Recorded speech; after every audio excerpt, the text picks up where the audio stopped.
பாசி பயறு ஒரு 100 கிராம் எடுத்திருக்கேன். அதை ஒரு கிணத்துல போட்டு தண்ணி ஊற்றி ஊற வச்சாச்சு. நைட்டே இதை ஊற வச்சாச்சு. காலையில் எடுத்து தோசை பண்ணுறதுக்கு. நைட்டு ஊற வச்ச பாசி பயறு இப்போ இதை தண்ணியிலேருந்து கழுவி எடுத்துட்டு மிக்ஸி ஜாரில் போட்டு அரைக்க போகிறோம். 100 கிராம் பாசிப்பயிறு எடுத்து ஊற வச்சு அரைச்சிருக்கேன். அதுக்கு ஒரு அரை ஸ்பூன் இஞ்சி பூண்டு பேஸ்ட் போட்டுக்கலாம்.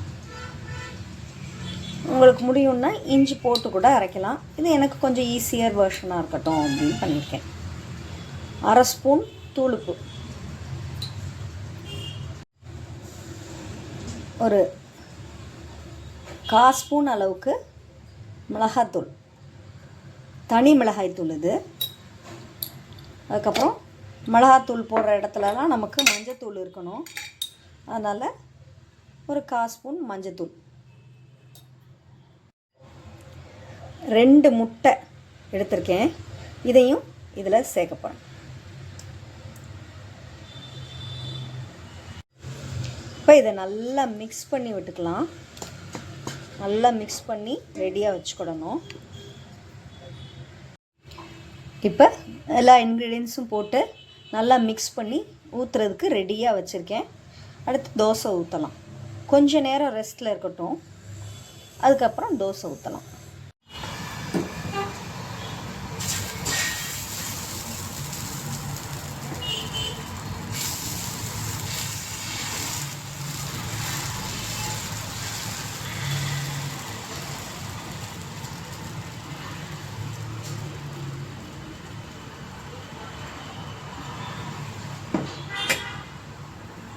தோசையை ஊற்றியாச்சு. தோசைக்கு கொஞ்சம் எண்ணெய் ஊற்றிக்கலாம். எனக்கு நெய் ஊற்ற பிடிச்சிருக்கு, அதனால் நான் இப்போ நெய் ஊற்றிருக்கேன். உங்களுக்கு நெய் ஊற்ற பிடிச்சிருந்தா நெய் ஊற்றுங்க. எண்ணெய் ஊற்ற ஓகேனா எண்ணெய் ஊற்றுங்க. அது உங்களுடைய விருப்பம். நல்லா தோசை வெந்து வருது. இப்போ நம்ம சைடில் அப்படியே எடுக்கலாம். எடுத்து திருப்பி போட்டுக்கலாம். இப்போ நம்ம தோசை வெந்துருச்சு. இதை மடித்து சாப்பிட்லாமா? இது தேங்காய் சட்னி சேர்த்து வச்சு சாப்பிட்டுக்கலாம்.